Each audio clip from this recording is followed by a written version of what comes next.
High বন্ধুরা, আজ সকাল সকাল আমি আমার বাপের বাড়িতে চলে এসেছি। তো বাপের বাড়িতে সারাদিনটা কেমন কাটালাম তো চলো তোমাদেরকে দেখাবো সবটাই।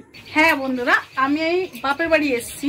তো সকাল সকাল তোমরা মনে করছো যে আমি কেন এত সেজেছি। তো সকাল সকাল একটু ভিডিও করার জন্য সেজেছিলাম। তো রান্না করার ডিপার্টমেন্ট আমার ঘরেই পড়ে গেছে, যেই দেখেছে আমি এত সুন্দর সেজে গেছি ওর জন্য। তো আজকে কি কি রান্না করছি না করছি সবটাই তোমাদেরকে দেখাবো বাপের বাড়িতে। তো তোমরা পুরো ভিডিওটাই দেখবে প্লিজ। তো বন্ধুরা, রবিবার মানে খাওয়া দাওয়া কিন্তু খুব সুন্দর, তাই না? সবার বাড়িতেই। তো চলো আজকে কি কি রান্নাবান্না করছি তো তোমাদেরকে দেখাবো। তো আজকে চিকেন করব, আর উচ্ছে কুমড়ো দিয়ে আর মাছের ডিম দিয়ে তিতো করব। আবার জানো, যে উচ্ছেটা দিয়ে রান্না করব সেই উচ্ছেটা কিন্তু আমাদের গাছের। তো দেখো এখানে সব কিছু তার মানে নর্দমার মতন করে রেখেছি। আর আমার মা, এত বৃষ্টি আসবে আজকে, ঝড় বৃষ্টি হওয়ার কথা আছে, তার সত্ত্বেও মাকে দেখো শুধু রাস্তায় ঝাড় দিয়ে যাচ্ছে, এরকম মনে হচ্ছে রাস্তা ঝাঁটুনি, এরকম মনে হচ্ছে। তো মাকে যতই বারণ করছি মা ততই রাস্তা ঝাড় দিয়ে যাচ্ছে। তার মানে একটুও নোংরা পছন্দ করবে না, সব সময় ভাবে কি একটা পাতাও পড়তে দেবো না। তো এরকম ব্যাপার, সারাদিন ওরম করতে থাকে, টুকটুক টুকটুক করে ওরম করবে জানো তো। আর বাবা এদিকে একটু তালশাঁস এনেছে, যেহেতু তালশাঁস এখন বাজারে নতুন উঠেছে। তো সব ভাই বোনরা মিলে একটা একটা হাতে নিয়ে নিলাম। আমি একটা নিয়েছি, এটা আমার মেজো বোন, ওটা আমার ছোটো বোন, এটা আমার মা। কি করছে জানো, মা কিন্তু থানকুনি পাতা তার মানে বাছছে। তো তোমাদেরকে পরে দেখাবো থানকুনি পাতাটা। তো ওদিকে দাদাকেও জিজ্ঞেস করলাম, দাদা নিল না, বাবাকেও জিজ্ঞেস করলাম, বাবা নিল না। তো আমরা তিন বোনে খাচ্ছি আর মা এদিকে পাতা বাচ্ছে। এই যে দেখো, আর আমাদের এখানে সবুজে সবুজ মাঠ শুধু, জানো তো, যত দূর তুমি তাকাবে তত দূর সবুজ, জানো তো। তো দেখো মাঠে তোমরা দেখলেই বুঝতে পারবে, মাঠ দিয়ে যে মা ছিঁড়ে নিয়ে এসছে। তো পুরো দেখো এক প্লাস্টিক, এরকম কত যে প্লাস্টিক হবে থানকুনি পাতা তার ঠিক নেই। তো এরকম ব্যাপার। তো আমার শ্বশুরবাড়ির থেকে বাপের বাড়ি বেশি না, হেঁটে আসলে প্রায় 40 মিনিট, আর গাড়িতে আসলে প্রায় 10 মিনিট, এরকম ডিস্টেন্স, জানো তো। তো দেখো আমি এদিকে সেজে গুজে রেডি হয়ে তার মানে রিলস করবো, আর কিছুতেই আমি ফাঁকা পাচ্ছি না যে আমি একটু যাই ভিডিও করবো, এরকম ব্যাপার। যেহেতু রান্নাটা আমাকেই করতে হবে, আর সেই ফাঁকে আমি ভাবলাম রিলস তো করতে পারছি না, তো কি হয়েছে, ভিডিও তো করা যেতেই পারে, তাই না বন্ধুরা? আর জানো তো, তার মানে সবসময় এরকমভাবেই একটু হাসি খুশি থাকতে ভালোবাসি, জানো তো। তো চলো রান্নাঘরে যাওয়া যাক। তো এই যে রান্নাঘরে চলে এসেছি আমি। তো আমি প্রথমে পেঁয়াজ রসুন সব কিছু কষিয়ে নিয়েছি। আমি জানো তো, আমি মাংসটা রান্না করি তার মানে কীরকম চিকেন রান্না করি, আগে তেল দিই, তেলের মধ্যে একটু জিরে ফোড়ন দিয়ে তারপরে একটু পেঁয়াজটা ভালোভাবে দিয়ে, পেঁয়াজটা ভাজা ভাজা হয়ে গেলে তার মানে চিকেনটা একটু ভাজা ভাজা করে তারপরে রান্নাটা করি। এতে স্বাদটা অনেকটাই পাই, জানো তো, এরকম ব্যাপার। তো এদিকে মাছের ডিম, আর আমাদের বাড়ি মাছের ডিম প্রচুর খেতে ভালোবাসে, জানো তো বন্ধুরা। তোমাদের বাড়ি কে কে ভালোবাসে বা তোমরা কে কে ভালোবাসো অবশ্যই আমাকে কিন্তু জানিও। আর মাছের ডিম তো আমার ফেভারিট, এরকম ব্যাপার। তো আমি তো বাবাকে বললাম যে বাবা আজকে রান্না বান্না হবে হচ্ছে মাংস আর তিতো হবে।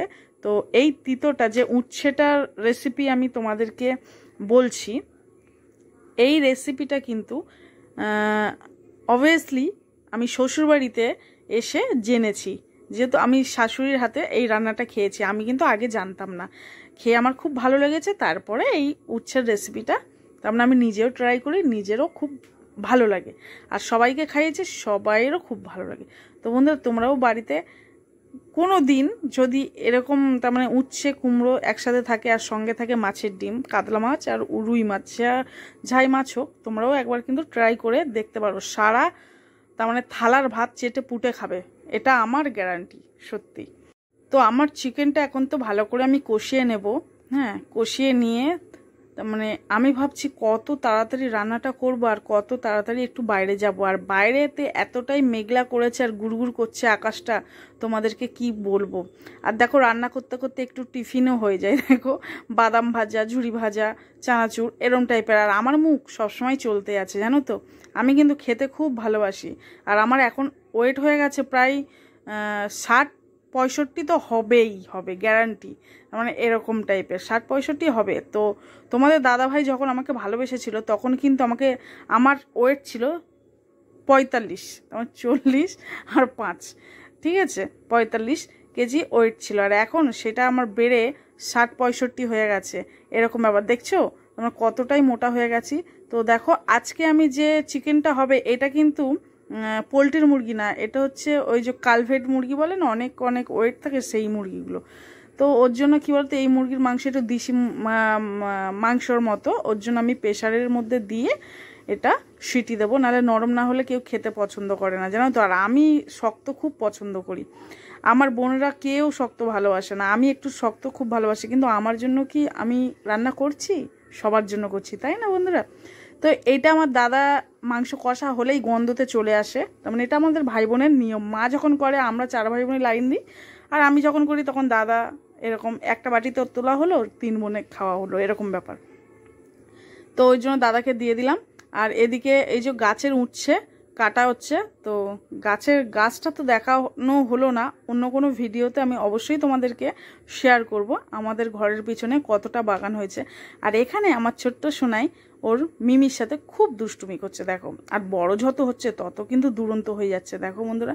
আর দেখো পুরো মেঘলা মেঘলা ওয়েদার, আর দেখো আমাদের 3 বোনের জুটিগুলো কেমন। সত্যি আমাদের কিন্তু বনে বনে সত্যি কখনোই কিন্তু, হ্যাঁ বলবো না যে ঝগড়া অশান্তি আমাদের মধ্যে হয় না, প্রচুর হয়, কিন্তু তার সত্ত্বেও ওটা হচ্ছে 5 মিনিটের জন্য, আবার সঙ্গে সঙ্গে কিন্তু মিলও হয়ে যায়। আর আমার এখানে সিটি কিন্তু পড়েই গেছে, তো এত তাড়াতাড়ি সিটি পড়লে আমি কিন্তু মাংসটা এখন নামাবো না, 2-3 খানা আরও সিটি পড়ুক তারপরে। তো এদিকে কিন্তু মাছের ডিম ভাজা বসিয়ে দিয়েছি দেখো বন্ধুরা। আর এখানে হাফ, তার মানে 50 ডিম হচ্ছে ওই তিতোতে দেবো, আর 50 আমরা কিন্তু ভাজাই খাবো, ভীষণ পছন্দ করি ভাজা ডিম। তো আমার দাদা চলে এসে, আমার দাদা বলছে চচ্চড়ি করতে, আমি বলছি না চচ্চড়ি না, ভাজা ভাজা খাবি। বলছে ঠিক আছে, ওর ঠিক একটা পছন্দ করলো না, তো ঠিক আছে। তো দেখো এদিকে বৃষ্টিও খুব সুন্দরভাবে পড়ছে ঝরঝর করে, আর আমার দেখে মনে হচ্ছে যে এক্ষুনি ভিজি। আর আমার বোনু বলছে দিদি নেমে পড়, আমি এক্ষুনি রিলস করে দিচ্ছি বৃষ্টিতে ভিজে ভিজে। আমি বললাম না, রান্নাটা হয়ে যাক তারপরে। তো এরকম ব্যাপার।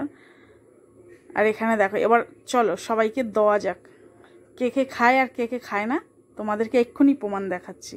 দেখা যাক এখানে কে কে। আর আমার মা বাবারে বাবা ডিম খেতে এত ভালোবাসে, তার মানে বলে বোঝাতে পারবো না, তার মানে সব কিছু ফেল। আর এখানে বাবা আর মাই ডিম নিল, এছাড়া কিন্তু আর কেউ নিল না। আমি আবার বাটিটা রেখে দিলাম, আমিও একটা খাবো রান্নার শেষে, এখন না। তো দেখো বন্ধুরা আগে পেঁয়াজ দিয়ে দিলাম, পেঁয়াজ দিয়ে পেঁয়াজটা ভালো করে লাল লাল করে ভেজে নিলাম, ভেজে নিয়ে তারপরে ওই উচ্ছেটা দেবো, উচ্ছে কুমড়োটা দিয়ে ভালো করে ভেজে নেবো। আর এদিকে দাদা চিংড়ি মাছ ছাড়াচ্ছে, চিংড়ি মাছের মালাইকারির জন্য। আর ওদিকে মা থানকুনি পাতা বাটার জন্য।